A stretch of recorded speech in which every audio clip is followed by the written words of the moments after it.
आप सभी भाई-बहनों का आध्यात्मिक ज्ञानात्मक चैनल की ब्रह्म मुहूर्त ज्ञान उपदेश कक्षा में एक बार फिर स्वागत है। आज की चर्चा का विषय देखिए प्रकृति के 3 गुणों का या कि मेरे 3 शरीरों की स्थितियों से जो एक संबंध हम अक्सर अपनी चर्चाओं में पहुँचते रहते हैं। मनुष्य जब तक इन 3 गुणों के संबंध को ज्ञानपूर्वक नहीं समझता तब तक ये स्थूल शरीर का जो मिला हुआ मनुष्य योनि का जो एक महत्व है, मनुष्य इन सभी स्थितियों को ज्ञान पूर्वक समझ नहीं पाता। हम बार-बार जो कहते रहते हैं, वास्तव में तो देखिए किसी भाई बंधु ने ये प्रश्न पूछा था कि 3 गुणों को आप संबंध बार-बार 3 शरीरों से ही समझाते रहते हो। तो इस प्रश्न का उत्तर देखिए मैंने सर्व कल्याण वृक्ष की ज्ञान कक्षा में ना देते हुए क्योंकि ये कुछ गंभीर विषय होते हैं।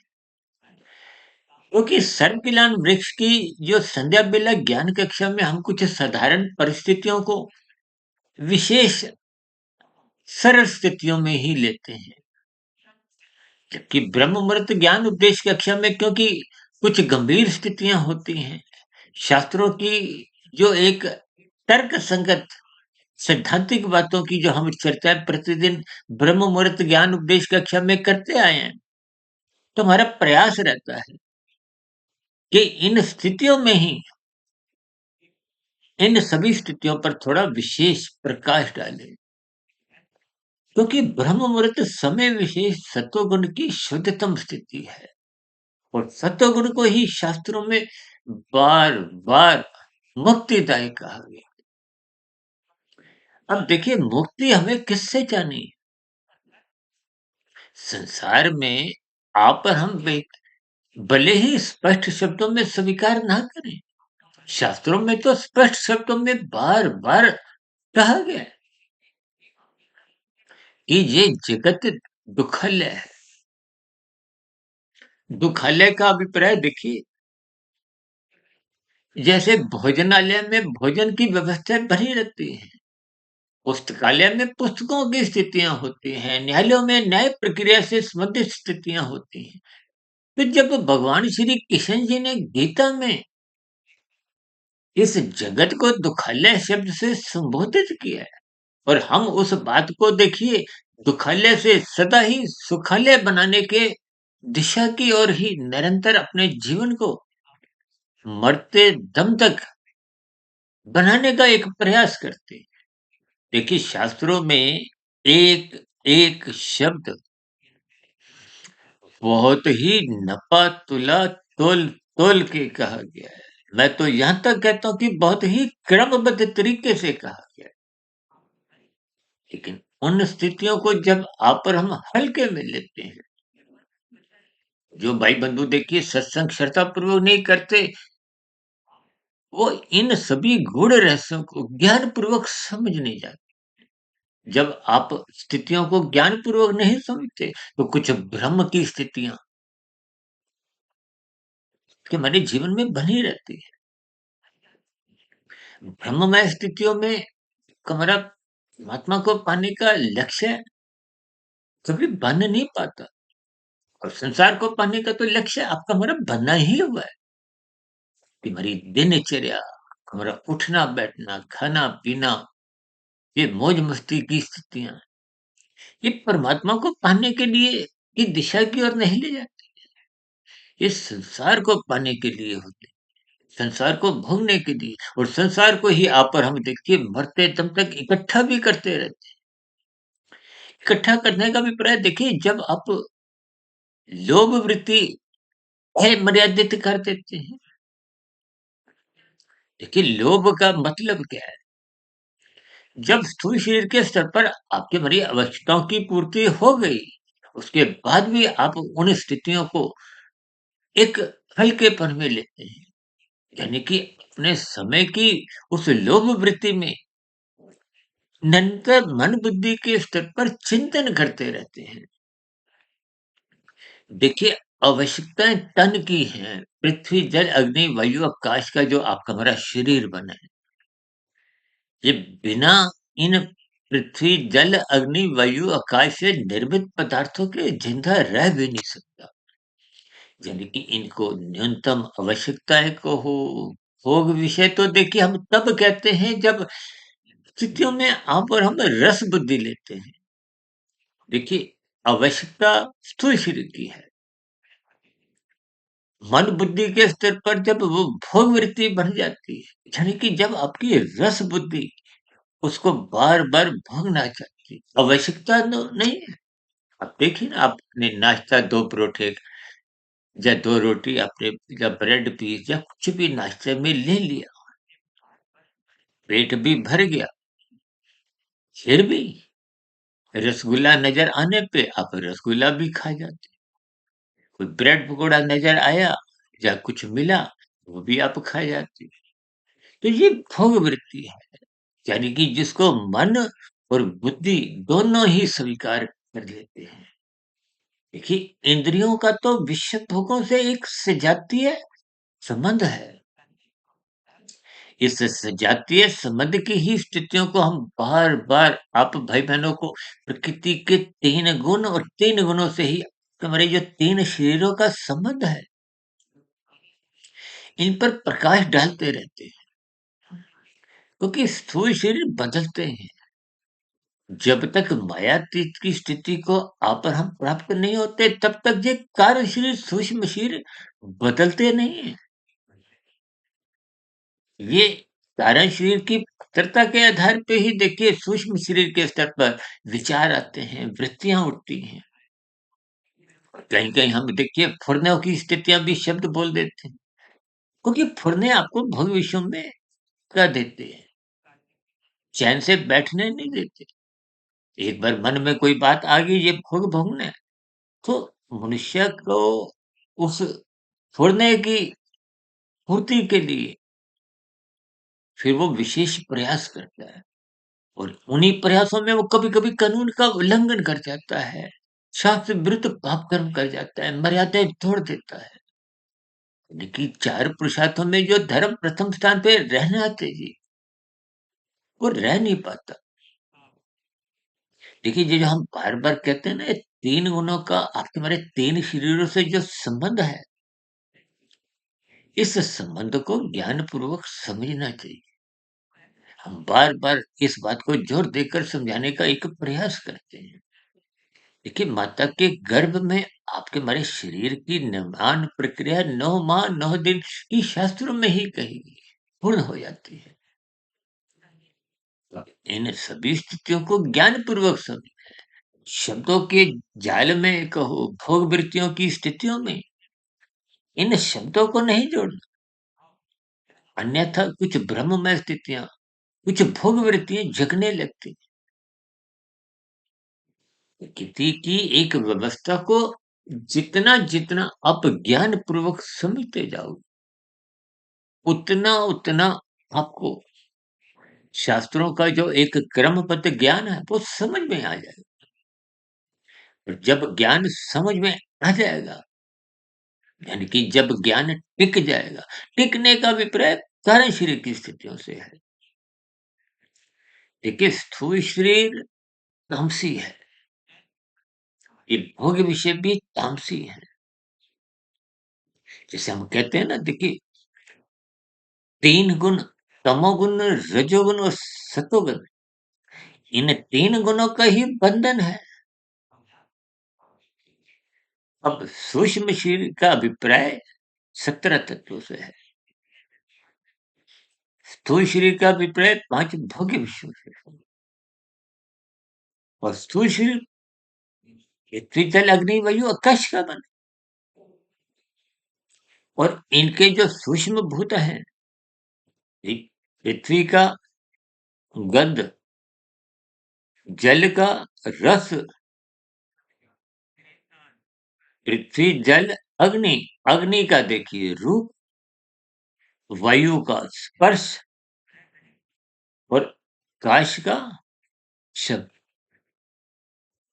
वहाँ पर हम जो बोलते हैं आप सुनते हो।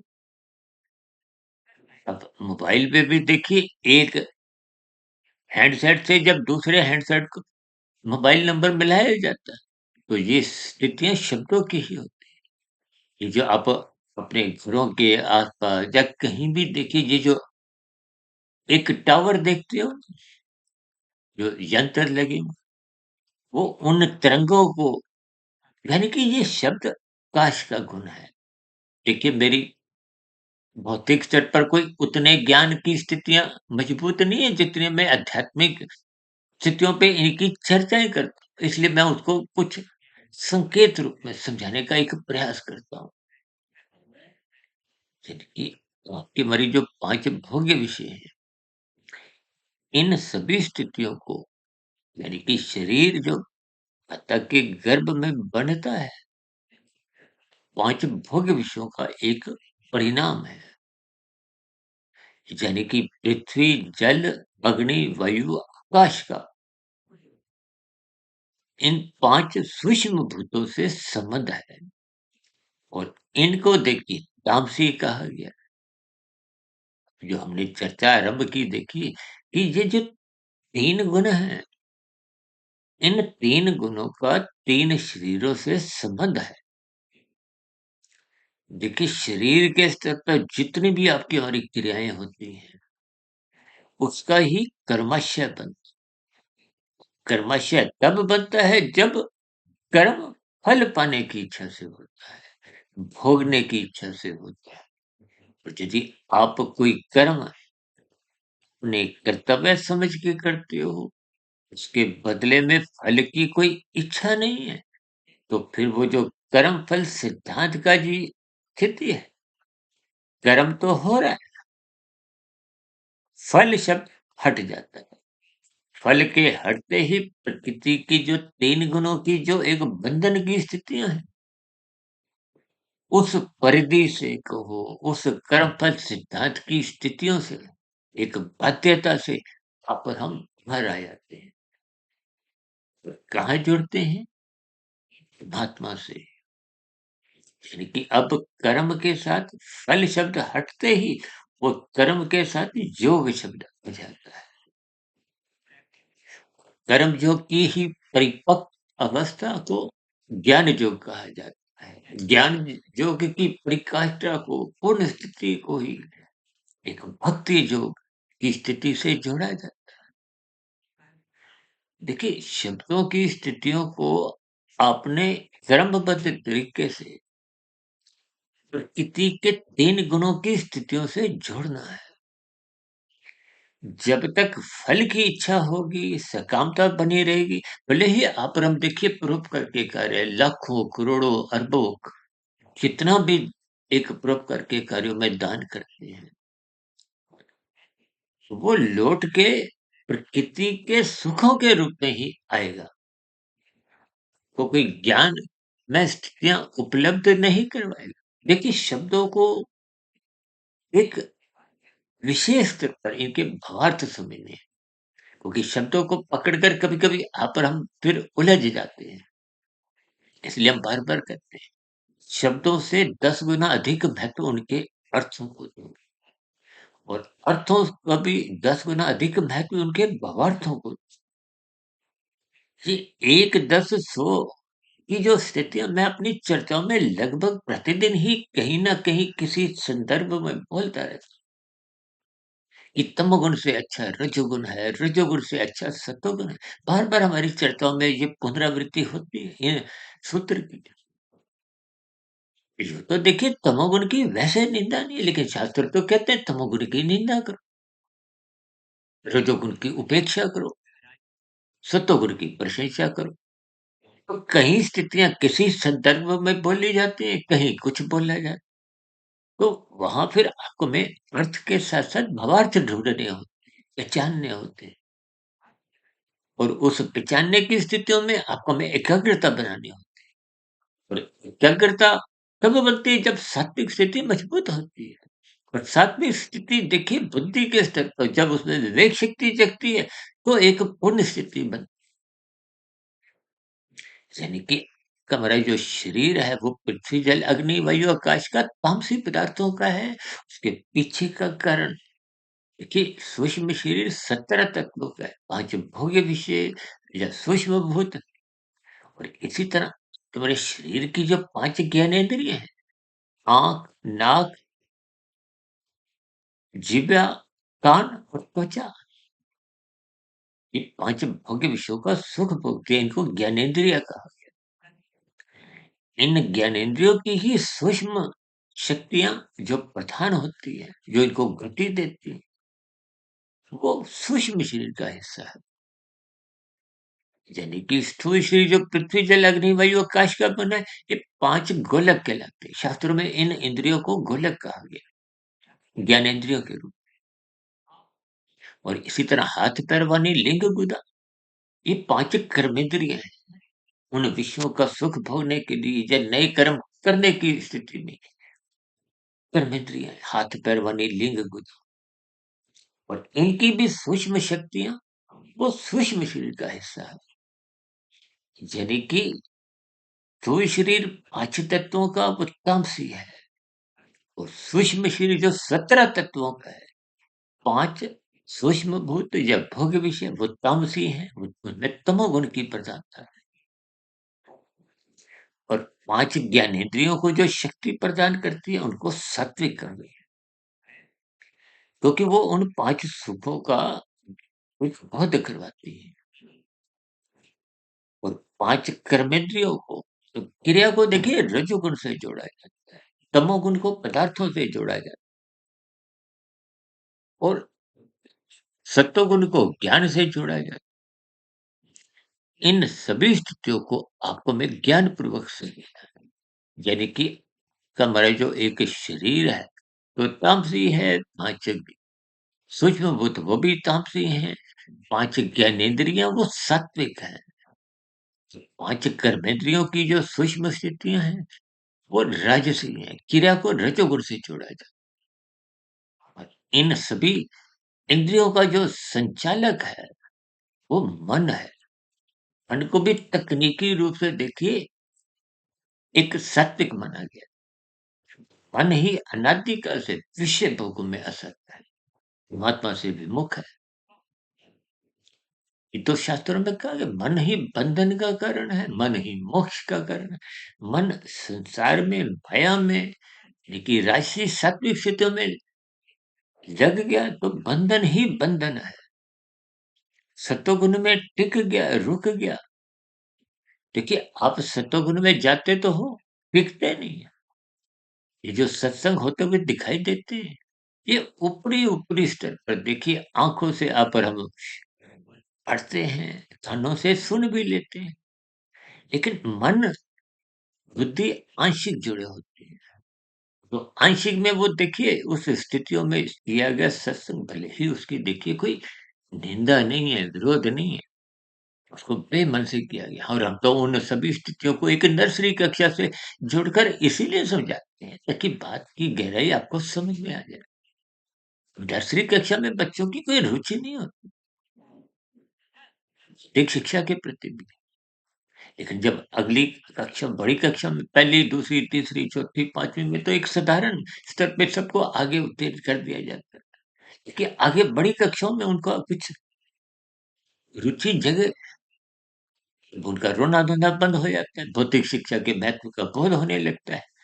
ये संसार को पाने की इच्छा जागृत होती है।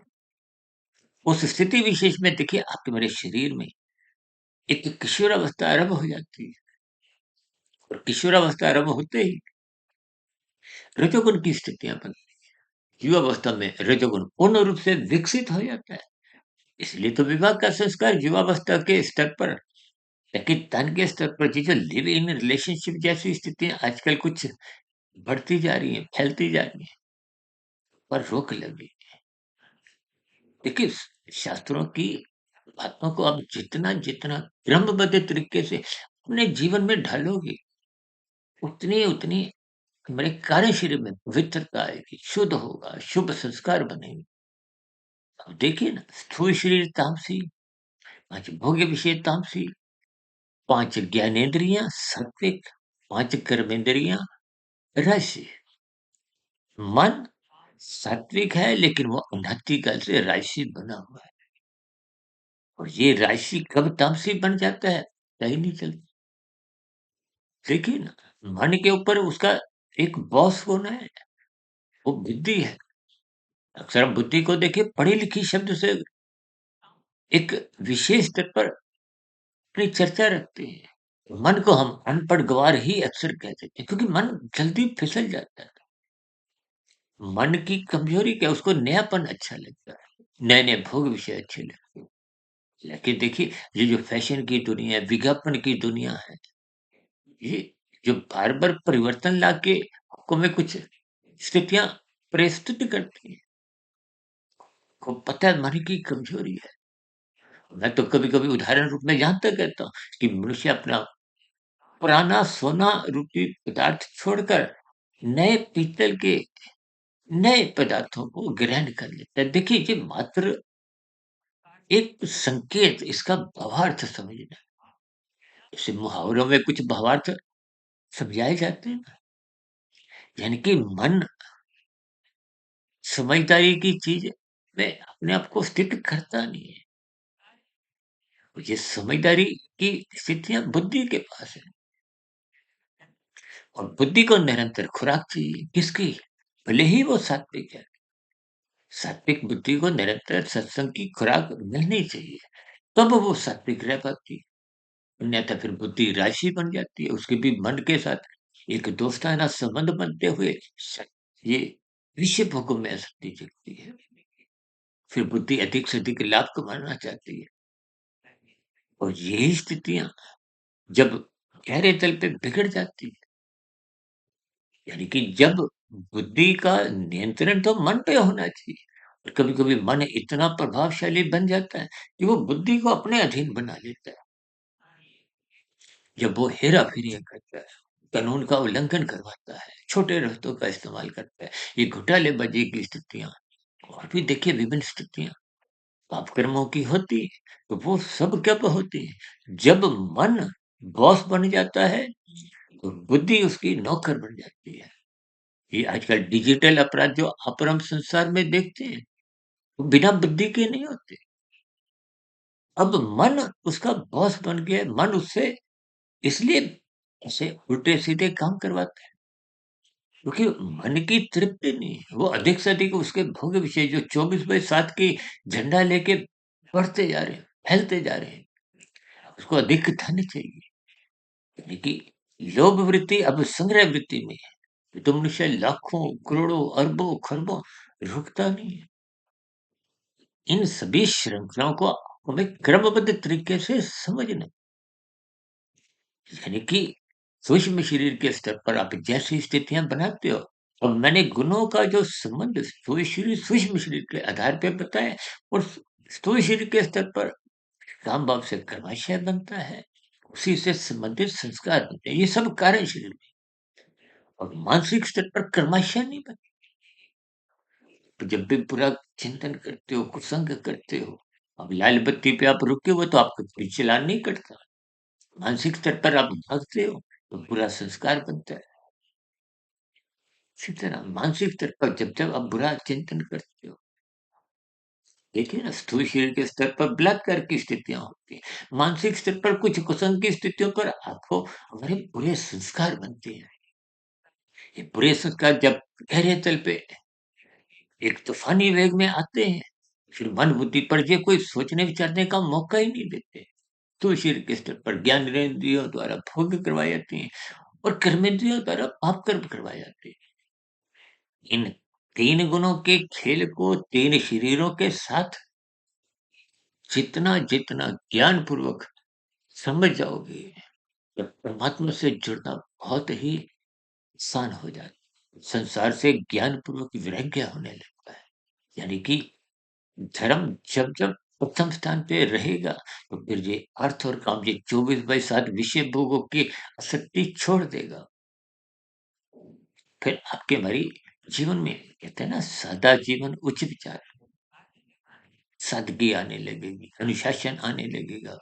रात को मनात्मक स्थिति से हम बचने लगेंगे, ब्रह्म मुहूर्त में उठने लगेंगे।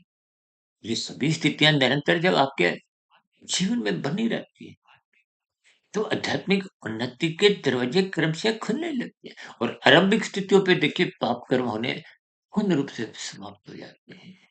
आरंभिक स्तर पे राशि जब फिर परोपकार के कार्य होते हैं और फिर परोपकार के कार्य सहज ही निष्कामता के अंतर्गत होते हैं, तो फिर फल पाने की, संसार को भोगने की इच्छा ही नहीं रहती। मोक्ष प्राप्ति का लक्ष्य बन जाता है। इन सभी स्थितियों को हमें ज्ञानपूर्वक समझना है। यही हम अपने साधारण स्तर पर देखिए 3 गुणों का 3 शरीरों से संबंध समझाते रहते हैं। हो सकता है आज भी समझाने में कुछ कमी रह गई हो। देखिए हम जैसे आप मायाबद्ध हो, हम भी देखिए मायाबद्ध ही हैं। फिर भी महात्मा की प्रेरणा से, गुरुओं के आशीर्वाद से, ब्रह्म मुहूर्त समय विशेष में इन सभी स्थितियों पर मैं कुछ तर्क संगत स्थितियाँ पर कुछ चर्चा रखता हूँ। उदाहरण भी देखिए तुम्हें उतने स्तर पे समझने होते हैं कि सैद्धांतिक बातें शास्त्रों की आंखों में समझ में आए। ये 3 गुणों के खेल को जिसको स्वयं भगवान श्री कृष्ण जी ने गुरुतम ज्ञान कहा है। हम तो बार-बार इन रहस्यमय स्थितियों पर चर्चाएँ करते रहते हैं। इन गुणों की स्थितियों को आप जितना-जितना ज्ञानपूर्वक समझते जाओगे, तो आध्यात्मिक उन्नति के दरवाजे भी खुलने लगेंगे। संसार एक मर्यादित स्थितियों में ही हमारे जीवन में रहेगा। से सभी सात्विक शुभ स्थितियाँ हम सभी भाई-बहनों के जीवन में जब बनना आरंभ हो जाती हैं, शुभ संस्कार बनने लगते हैं, तो फिर वो मोक्ष को, मायातीत की ओर, योग की ओर, साधना की ओर निरंतर आप और हम आगे बढ़ते जाते हैं। बढ़ते-बढ़ते कि चाहे स्थूल शरीर की मृत्यु भी आ जाए, तो कम से कम आपको फिर अगला जन्म अधोगति का नाम मिलते हुए पुनः मनुष्य योनि के लिए मिलता है। ये साधना आरंभ कर दिया, तो फिर संस्कारी माता-पिता के यहाँ ही जन्म होता है। कि साधना आगे बढ़े तो परमात्मा की व्यवस्था में गुरुजनों का संग सहज ही उपलब्ध करवा दिया जाता है। क्योंकि साधना निरंतर आगे बढ़ते-बढ़ते मायातीत की स्थिति, मोक्ष की स्थिति को हम प्राप्त हों। उस स्थिति को प्राप्त करने पे फिर वो आनंद की स्थिति एक लंबे काल के लिए मायातीत की स्थिति, आनंद स्वरूप सत्ता से जुड़ने का हमें अवसर मिलता है। तो ऐसी सभी सात्विक शुभ स्थितियाँ हमारे जीवन में भी बने। इन्हीं शुभकामनाओं के साथ चर्चा विशेष को अब यहीं विराम देते हैं। कल फिर मिलते हैं ब्रह्ममृत ज्ञान उपदेश कक्षा में। इनमें तो हम देखिए 12-1 बजे कुछ लघु ज्ञान संदेश के अंतर्गत प्राथमिक ऑक्सीजन के द्वारा कुछ विषय भोगों की स्थितियों के प्रदूषण को हम कमजोर करने का प्रयास करते हैं और शाम की प्रश्नोत्तर ज्ञान कक्षा में आपके प्रश्नों का या कुछ साधारण संसारी स्थितियों को आधार में लेते हुए सैद्धांतिक शास्त्रीय बातों पर चर्चा रखते हैं। इन चर्चाओं से भी जुड़े रहें। महात्मा को पाने का हमारा सबका लक्ष्य बने। इन्हीं शुभकामनाओं के साथ चर्चा विशेष को यहीं विराम देते हैं। इस भी चर्चा संबंधित कोई बात आपको समझ नहीं आई हो, मन में कोई सुझाव की स्थितियाँ हो, कोई आपत्ति की स्थितियाँ हो, तो नीचे दीजिए कमेंट्स में कि प्रश्नों का, सुझावों का और शिकायतों का सदा ही स्वागत है। इस चर्चा विशेष को ध्यानपूर्वक, श्रद्धापूर्वक और गंभीरतापूर्वक सुनने के लिए आप सभी भाई-बहनों का बहुत-बहुत धन्यवाद।